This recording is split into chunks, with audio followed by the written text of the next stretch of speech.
You are a function of this total galaxy. The real deep down you is the whole universe.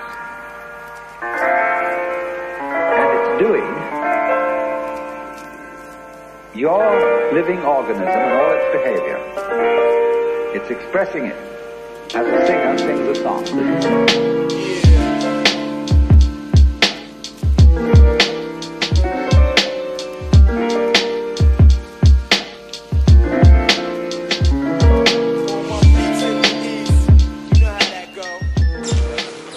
Fantastic. So, my name's John Moss, I'm from the Cardano Foundation. Some of you may have seen me at the last meetup, so a big hello to you and lots of familiar faces. I'm going to be very short and sweet, you'll be pleased to hear. So my job tonight is to just make sure that people are aware from a health and safety point of view, there's no plans for fire alarms or anything like that. So if the fire alarm goes off, run like hell. No, in all seriousness, please go out the fire exit that way and into the courtyard where people will muster. So I'm going to introduce Bruce Milligan to you, who is the General Manager of the Cardano Foundation, and I'm delighted to hand over and him speaking to you tonight. Thank you. Give him a round of applause. Can everybody? Oh, that's a bit loud. Can everybody hear me okay? Yeah. Okay, great. Thank you everybody for coming. Welcome to the Cardano meetup, the second Cardano meetup. I didn't actually attend the first one, so this is a bit of a misnomer for me. Tonight I want to talk a little bit about the role of the Cardano Foundation, how it fits into the other entities that you've probably heard of, Emergo and IOHK, some of the goals that we have and some of the activities we're currently doing and how we see things going forward. I'd like to sort of start just by welcoming all of the people who've travelled a long way for tonight's thing. We've had, let's have a round of applause. We had some people coming from Poland, and Bulgaria. Where's Marcel? Marcel's here. Okay, Belgium. Belgium. Belgium's in the house. I'm sure I've missed some others. Is there some others who want to give a shout for where they've come? I've missed? South Korea. Austria. Okay. South Korea. What? South Korea. Oh my goodness. We have a winner. Unbelievable. This is indicative of the interest that there is in the project right now. It's a very exciting time to be involved with Cardano. And we hope you all get something out tonight. That's the main purpose of what we have here. Is an event where you can learn more about the foundation, we can learn more about you, you can come together as a community and we can all grow together. Okay, so a lot of people have met me tonight, I've never heard of me. That's fair enough. I've been kind of playing a bit of a background role. I've actually been involved in the Cardano project since October or September even 2015. And funnily enough, it was in this location upstairs that I spent some of the early sessions with Charles Hoskinson and Michael Parsons. Where's Michael? There's Michael. Give us a wave, Michael. Michael, yeah, Michael, one of the our president and one of the founders of Cardano Foundation. So it might seem an obvious choice to you. I was working in technology project management for some of the banks in the city, financial services, and you might think, oh, that's a boring old life. Get out of that. Go and work in blockchain technology with Charles Hoskinson. But you've got to think back 2 years. 2 years ago, it wasn't quite the same way. Ether was $1 or less, maybe 40 cents. I think it hit around that time. Bitcoin was bumping around $200. And still the cryptocurrency space was a little bit less legitimate than it is now. So there's me, I'm a father of 2 young boys working in the City of London. I've been working there for 12 years, working on anti-fraud platforms, anti-money laundering platforms for the banks. So talk about a poacher turned gamekeeper. But I wanted just to explain the motivation for why I did that at the time, dropping that sort of easy life to come over to this technology. And it was to do with the excitement generated by Michael to get me to speak to Charles in the first place. And also, I'm sure you were all aware of Charles Hoskinson and the man's brain and his vision.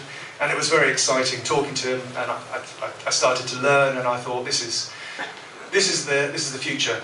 And also he explained around the ideas that he had for developing a financial stack for the developing world, which was a compelling reason to join from a philosophical perspective as well. So here I am, and I have been working most of that time on the Cardano Foundation type of projects.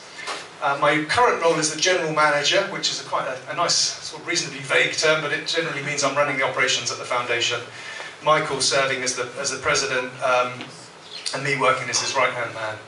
So we'll talk a little bit more about the foundation in a minute, and we've probably got around 15, 16 people working directly with the foundation at the moment.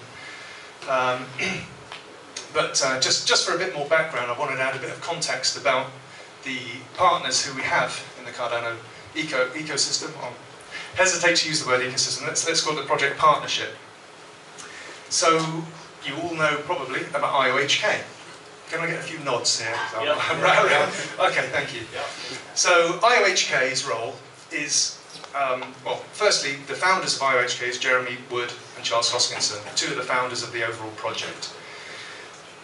Their distinct role here with the segregation of duties is to work on the development roadmap, the development of the software, and making this the best technology solution in the blockchain world. That's their vision, that's their role, and it allows them to focus on that. You'll have seen a lot of content being generated by those guys. You'll have seen some inspiring visions for what the technology can achieve. And on a personal level, they've scaled dramatically to help deliver what we hope can be a really revolutionary blockchain platform. So that's IOHK. Then we have another partner called Emergo. You may have heard of Emergo, maybe not. They're not quite so well known. But Emergo are what I would describe as the venture builders for the Cardano ecosystem. So if you like, they're developing the application. They're not directly developing the applications that are going to sit on top of this platform, but they are enabling the development of those applications to make this a successful ecosystem. So, for example, they may be sponsoring early stage projects with venture capital funding. They'll be having accelerator programs to help these companies scale and connect to the correct developers and partners that they need, and running enterprise partnerships to develop large-scale applications, again to increase utility of the Cardano blockchain platform. So that leaves a space for another party, I think, the Cardano Foundation. Now, the Cardano Foundation's role, if I was to try and summarise it for you for a key takeaway from today, would be the long-term guardians of the Cardano protocol, community, and brand. And that is the core objective of the foundation, if I was to boil it down to a nutshell. But if you think about it from the perspective, if you're an experienced person in the blockchain, public blockchain space, you'll know about Bitcoin and Ethereum. And what they are essentially is an open source blockchain platform, which is owned by its community and is somewhat a gift to the world, if you like. It should not be owned by a commercial entity. And it being owned by a commercial entity moves far too close to the idea of having trusted third parties involved and commercial interests and exploitation of the platform. So this comes down to the philosophy around Cardano as a movement. We're trying to create something here which is a community-led, owned and controlled by its stakeholders in the future. So hopefully you can see a bit of a differentiation, a segregation of duties and a separation of concerns between the parties. IOHK, in that example, would be, let's say this is like Apple. IOHK, in that case, would be developing the Apple software to run on Apple devices. Emergo would be in charge of developing and generating interest in applications that run on that platform, that drive utility and usage of it. And the foundation in that model would be looking after the branding, owning the code, the source code for when Apple disappeared in that case, and managing the community and ensuring an engaged and positive community. Okay. Maybe Apple wasn't such a good example, I don't know. But just trying to help you understand the separation of concerns, and hopefully that makes some sense of what the foundation is trying to do. So, what has the foundation been doing and what are its objectives? So actually, I think they're on the screen behind me. That's probably quite helpful. When the foundation was founded, and it was founded in Switzerland, in Zug, Switzerland, it was founded with objectives. And this again is another example of why a foundation is required. It's an independent body that is objective and supportive of the Cardano platform, but it is also regulated, so it has board minutes that go to a foundation regulatory body for review. Its bank accounts are monitored, its operational activities have to be in line with its objectives, and it is a non-profit entity, so it cannot generate, well, it can generate profits, but they should not be taken by shareholders. So I think that's important to understand about the nature of a foundation. So we start with the core objectives that are actually embedded in the constitution of that foundation, and these are kind of paraphrased here. The key one of these, for the takeaway, I'd say, is to protect, evolve, and enrich the Cardano ecosystem. All the other objectives that you have there are really supportive of the top one. So I'd like to just run through what they are and what they mean to me, and how we may have a few examples of how they're being done currently. So protect, evolve, and enrich the Cardano ecosystem. It is still quite a vague and woolly term, I'll grant you that, but we need, we need to operate in that type of environment. Again, the word ecosystem pops up here because it's a useful term.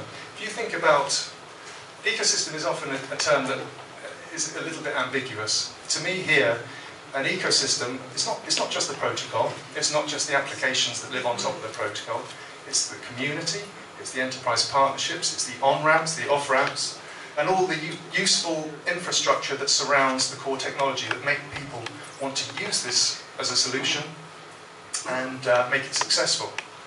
So what we're kind of doing is, if you think of it like, I like to think of it like the biodomes down in, where is that place in Cornwall? Someone help me. You know, Eden Project, yeah. We're kind of nurturing an environment where these things can thrive and grow. And that's really what we're trying to capture with this first objective. We're trying to protect, evolve, and enrich that ecosystem. So, I'll come back to some examples of how I think we're doing those things, but I'll just run through the others. We've got Cardano Community Management and Education. So, we're completely conscious that the community is absolutely vital to the success of this project. I'm so glad you've all made the effort to come here tonight, battling through the snow, the beast from the east, and whatever you but if you've got to come here, it shows such commitment and excitement about the project. It's just, you know, it's a little bit overwhelming actually sometimes when I hear how far people have travelled and the efforts they've gone to, and how excited they are about the project. I feel like I really don't want to let them down. Okay, but we understand that, we feel it, and you can see representatives of the Cardano community people here tonight. We'll go through that a little bit more in a bit. So, also, to protect, evolve, and enrich an ecosystem, we feel that having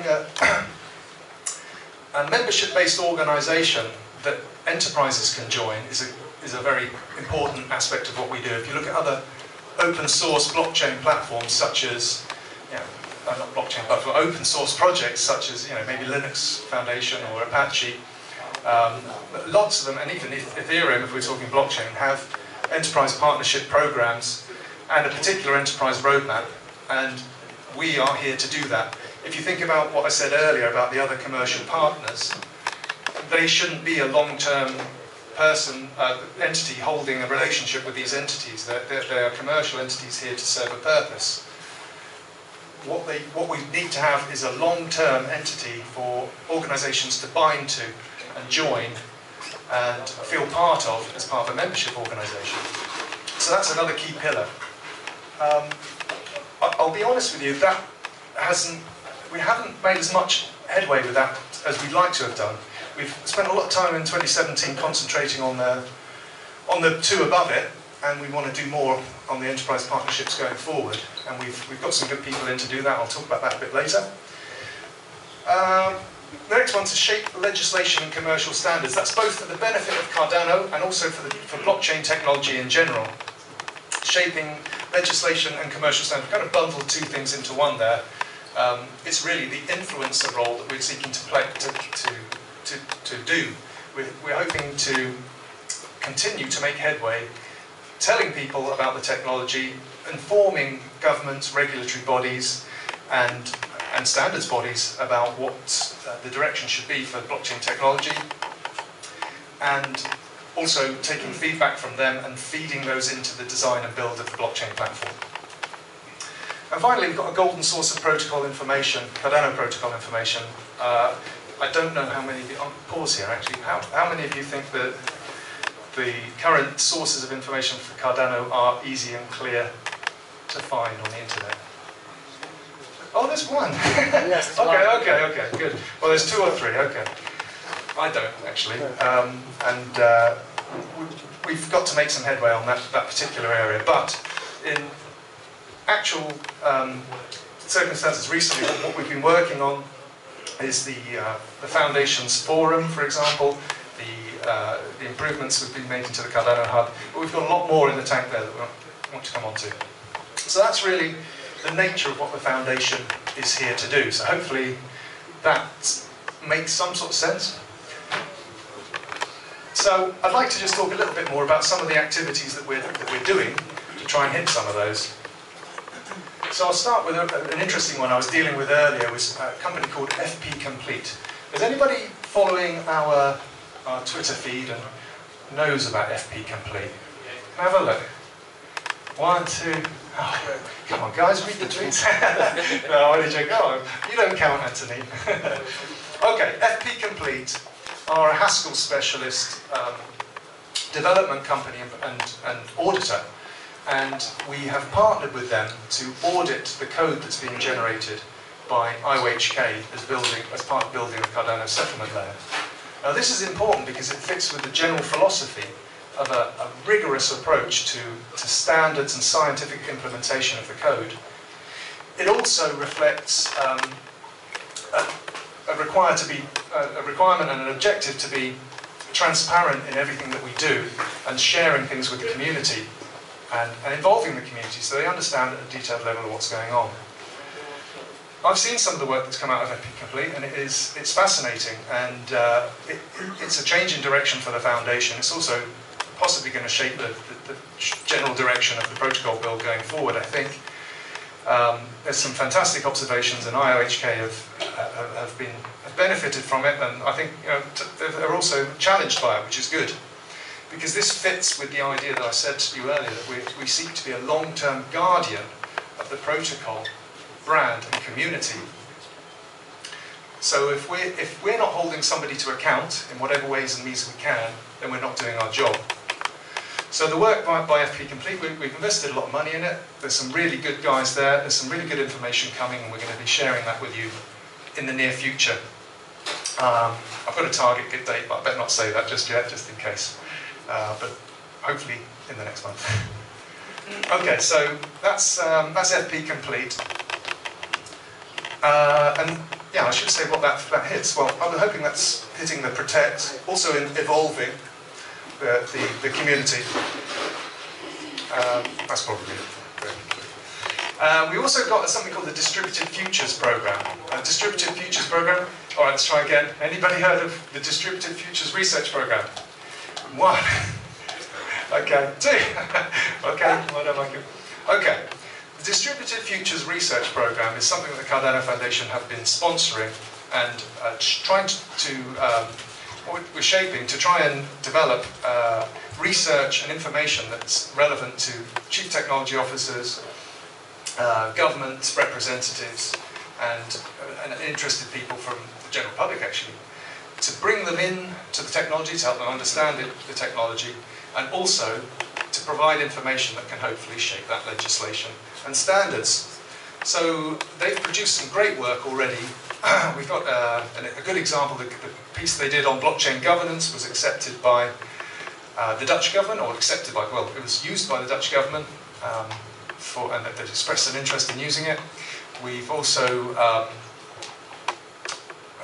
who else was it? The Korean government, I believe, are interested in talking with us further about blockchain technology. As a result of the research, what else did we have in the research program? Well, recently we had a quantum compute session, and And that was very, very well received widely, and provided a lot of information for CTOs who were coming in, want to understand what's going on with the technology.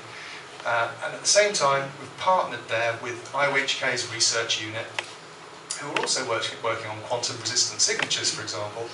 So their research program, which is a deep academic and technical nature, partners with ours, which is of a more commercial focus nature. And hopefully it dovetails to produce something that's really useful to both technologists, CTOs, governments, and other people. And that's for the benefit of, like a gift to the world, as I said, that the Foundation is almost doing, but also should shape the direction of the protocol builders as time goes on. So that's two. One more. We're working with a partner called MetaLayer and Ledger. You may have heard of Ledger wallets. So Ledger are hardware wallet devices like a USB key that you can use to store your private keys offline. And obviously the functionality to use those devices is going to be beneficial, particularly if you're an ADA holder and you want somewhere to store your ADA. You don't want to store it on an exchange, you don't want to store it on your laptop or anywhere that can be accessed online. The most secure way is to take it onto a USB or perhaps a paper wallet. So the functionality to use that device needs development work, and it needs investment, and it needs a project managed. And that's another thing the Cardano Foundation are doing. So if you think about it, as I described, IOHK are busy developing the core protocol and the surrounding infrastructure, the research papers. But this is not on their roadmap. This device is not strictly on their roadmap, although we need their help. It's not necessarily a project for Emergo, but it is something that protects and enriches the ecosystem for the benefit of the users. So this is the type of project that we can sponsor, and we want to sponsor going forward. Okay, I think maybe that's enough. So there's a few examples. Now I should just mention a bit further on the community management, because, like I said, this is an area I think we're doing quite well on. Some people might argue, but we've got such a strong metrics going on in the community. We had 108,000 Twitter followers on our Cardano Foundation, and probably about the same on the Cardano community. We have 56,000 Reddit users. We have a forum that, okay, it's 5,500 users, but they're actively engaged, and it's a very well moderated community, and we see a lot of engagement from that. We've got 37,000 people subscribed to the newsletter with a very high open rate. What is that, John? What's the open rate? Any idea? Put you on the spot there. 67%. 67%. I don't know if that's good or not. That sounds good to me. Really good. Exceptional. Thank you. And that's translated into multiple languages. We've got that going into Japanese, Chinese, and hopefully in the near future into Korean. Education is an area that we want to do more of in 2018. So just kind of sort of closing with what we want to do a bit more on. Education. We want to bring people into the technology. We want to help them understand what it is. If I stand here talking about decentralization, blockchain, cryptocurrency, a lot of you are going to know exactly what I'm talking about, and some aren't. And some people wouldn't have even turned up tonight because they knew people were going to talk about that stuff and it was going to confuse them. We want to bring those people in. We see that as a key role as the foundation and also for the project as a whole, to bring in a generation and say, come on, this is real, this is interesting, we want you to be involved and actively engaged in what's going on. So that's a key area for 2018. So I focused on that, and I focused on enterprise partnerships particularly, but obviously the shaping of standards is ongoing work with distributed futures, and there's a huge amount of work coming up in the near future. You should see the benefits of, again, if you subscribe and follow the tweets that we're making. Finally, on this golden source of protocol information, I mentioned earlier, I asked the question of what you thought about the sources of online information. Well, if you look, there's the Cardano roadmap, and there's Cardano docs, and there's a Cardano Explorer, and there's Cardano Hub, and there's Cardano Foundation. And this allows exploiters to exploit us. So they can go Cardano-Explorer, and they can impersonate our websites, as they have done many, many times. So we have a plan in place that we're working on. I think I probably shouldn't reveal too much about that right now, but we are trying to consolidate those domains, and we've purchased a better domain, we believe, to work with, and we'll be announcing that in the near future. Okay, I think I might have said enough. what I wanted to do is just wrap things up with a couple of messages and then pass it over to Q&A. I was kind of hoping that some of the representatives, I thought we were going to have representatives from IOHK here tonight. Is Duncan here? I don't think he is. I think Duncan was going to come. Maybe he's got caught in the snow. That's a bit of a shame. Duncan's Let him cold. What's that? Let him cold. Yeah, he's got to cold. Well, I guess there are other people here who probably answer questions. There's actually probably people in the crowd who can answer technical questions better than I. I just want to try and leave you with that message about the Cardano Foundation's role.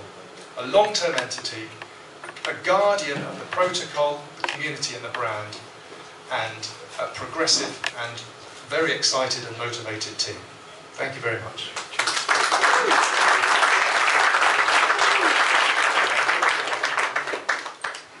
So thank you, Bruce, for a terrific insight into the foundation.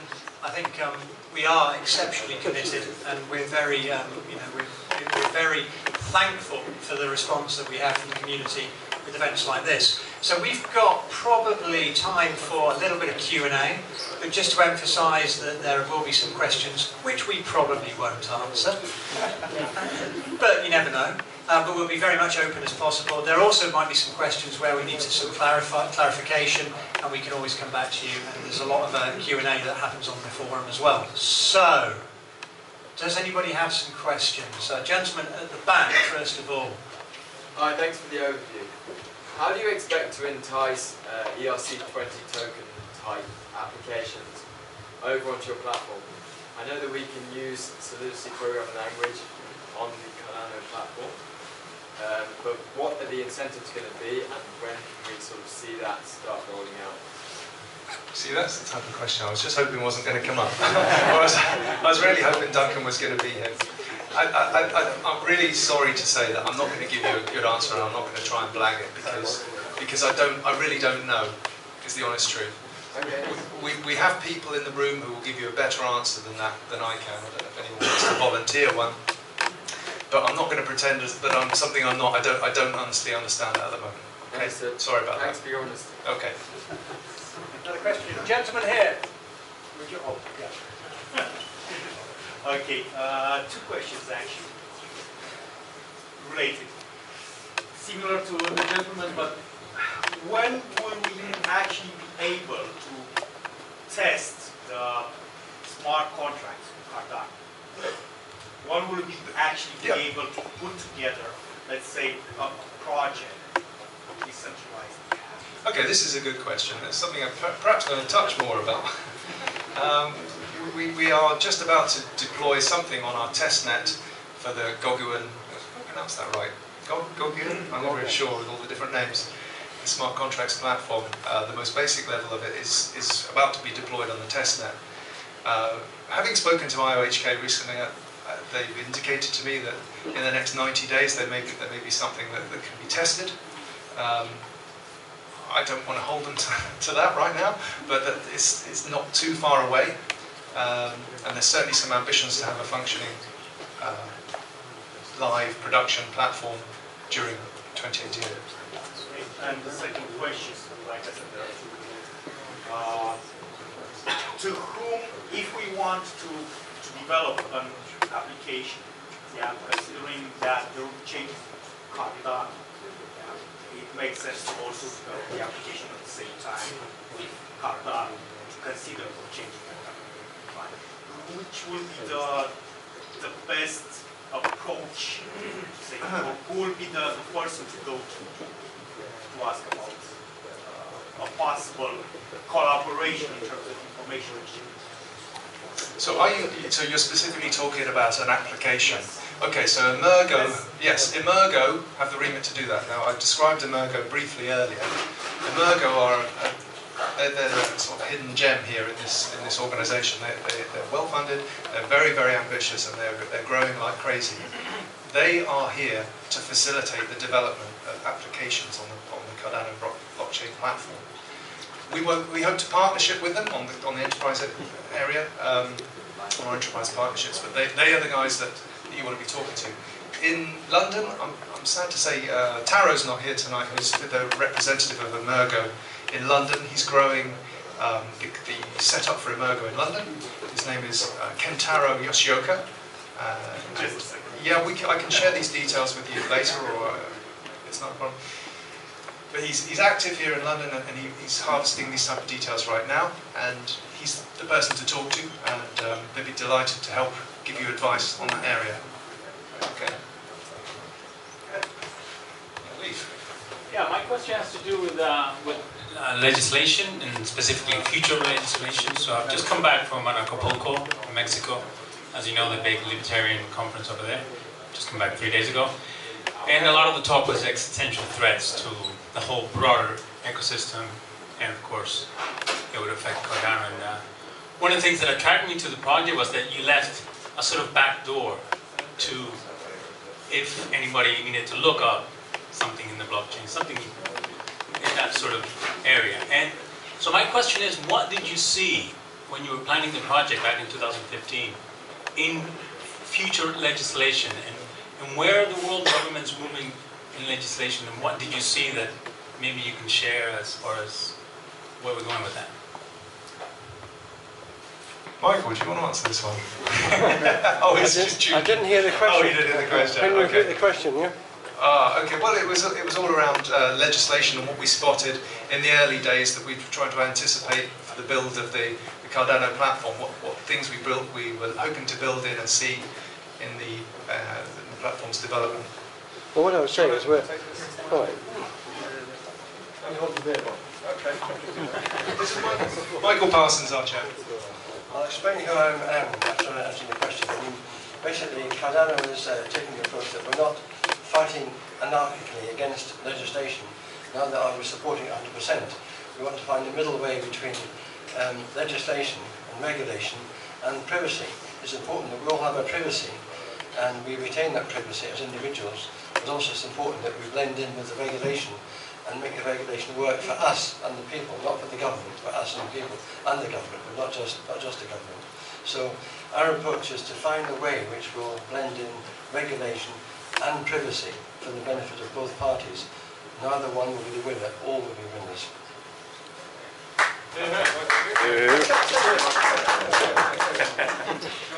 Next question there was this gentleman.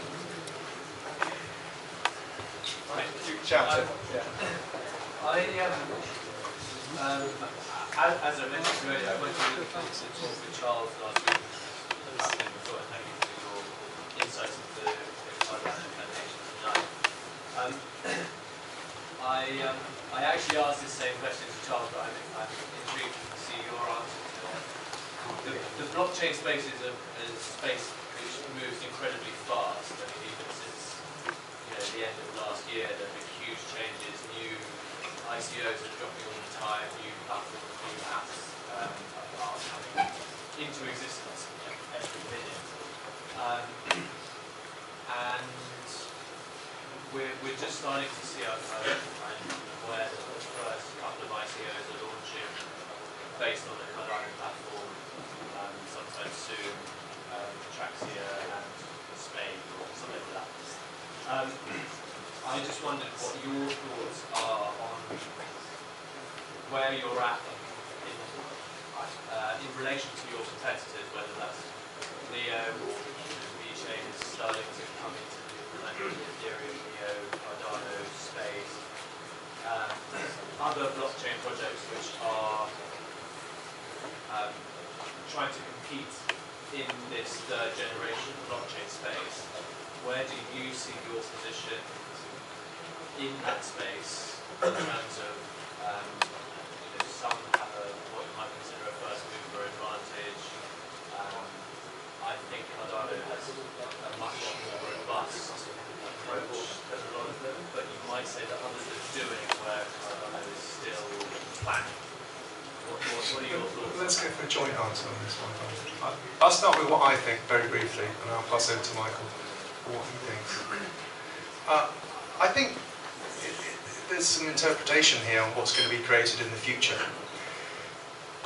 We have a roadmap for a technology solution that could be applied to many, many different technologies. We focused on a financial stack for the developing world as a first use case that we'd ideally like to get involved with. but we're leaving the door open. I think the interoperability of the Cardano blockchain is the most exciting element. The fact that we're focusing on the ability to function between blockchains. So like you mentioned NEO there, perhaps NEO will be the dominant platform in China. Perhaps it will, perhaps it won't. And perhaps NEM will be the dominant enterprise blockchain platform in Japan. And perhaps Ethereum will continue to be the dominant platform for ICOs. And perhaps Bitcoin will continue as digital gold. And these platforms need to be able to interoperate. That's the way I see the future. I don't see one globally dominant platform from the start. I see a multitude of blockchains, and it's, what do they call it, a symphony of blockchains. Was that what they said? Yeah. And the interoperability becoming the key component. Cardano being, yes, there are some challenges around it being a little bit perhaps slow to market because of the rigour that it applies to its research.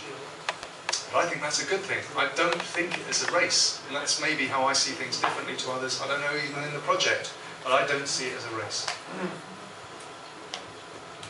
I would say one thing. You said that others are making and we are planning. I would dispute that. They are planning and we are making, and that we are delivering. So we're doing something new. And there's three main differentiators from Cardano as every other platform. One is written in Haskell code, which is very robust, and we're ordering that code. Two, we're moving towards proof of stake, and no one's ever done that successfully at all yet. And three, the biggest flaw of cryptocurrencies is they're not designed like TCP/IP on a layered approach. We're taking a layered approach. We've got at least two layers. First layer is a settlement layer, and second layer is a control layer coming out shortly to do smart contracts. So that differentiates us. However, there's a place for all blockchain platforms. Bitcoin will always be the first mover. They're the Facebook of blockchain. Ethereum is a second generation doing smart contracts, but written in C++ and JavaScript, which has shown its weakness with the DAO hacked. We are trying to be the third generation, so we welcome competition, we welcome people helping, working with us. What we are doing is we're embracing the community like us. If you ask me who is Cardano, it isn't the ecosystem of Cardano Foundation, Milligan and IHK, it's all of those, plus all of us here tonight, and the rest of the people in the world. There you go. We have time for two last questions, so one at the back, please. Yeah, so thank you guys. The question's for Michael, actually. Come back, Michael. Let's have the question first. So, sort of points number 3 and 4. So, it's, we've got these big blockchains, NEO, Cardano, Cosmos, all the rest. Now, the identity side of it is, the killer app. We're all trying to identify people on the internet instead of having to give, KYC details every time you use an ICO or just a blockchain in general. How far my question is, how far are Cardano and their ecosystem of implementing a KYC or an identity app to their platform? Yeah. Okay, thanks for the question. It's an interesting one, and actually the design of Cardano has changed and shifted over the years. I mentioned earlier that Charles Hoskinson upstairs back in 2015, and at the time we were actually talking about 3 interlocking chains involving identity dApps and the sort of settlement layer, so it was a slightly different design. But we found through what could be achieved and what should be achieved that focusing on identity wasn't the easiest problem to solve, for one, and possibly not the most pressing. You could probably argue that. As far as identity is concerned, I think at the moment the solution that's being considered is more, well, we're looking at research for a start, researching all the different solutions that are out there and the different propositions, and efforts going into that, certainly from IOHK. I believe that partnership is possibly the best way forward here, but I would hesitate to commit to that without consulting with the guys in charge of the technology roadmap. We have one last question. Sir. Yeah.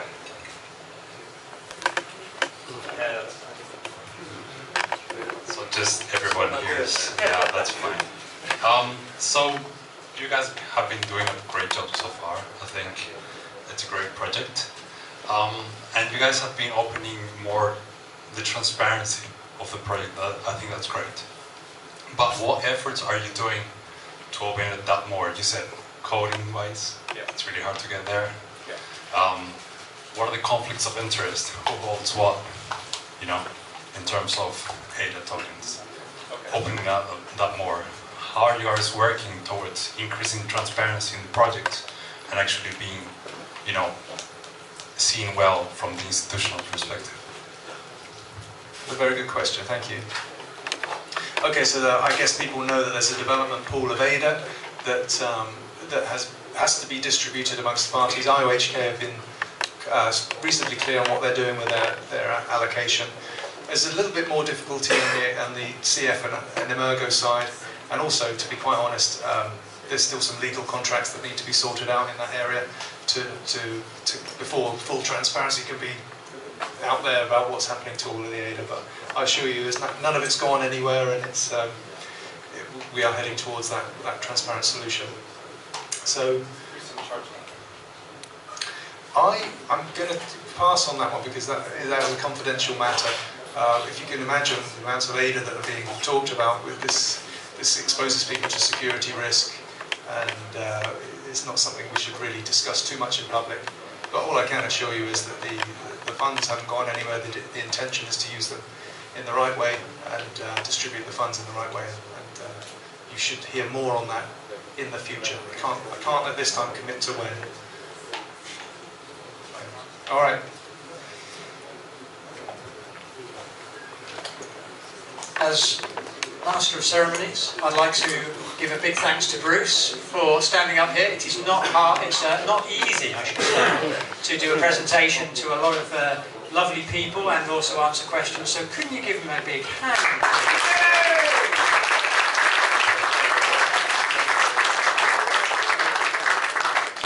I'd also like to extend our thanks to 93 Feet East for being wonderful hosts and serving some lovely beer. So thank you guys behind the bar, much appreciated. And also to the sound engineer for helping out as well. Thank you so much. So have another drink. We're going to be here for a little while longer. I'm conscious, I'm not quite sure what it's done outside, whether we have a foot of snow or a centimetre of snow. So all that remains to say, please travel safely. I'm sure our wonderful public transport in the UK is up to scratch. Yeah, right. But thank you so much for coming today. It's lovely to see you. Safe travels, and go and register on the forum.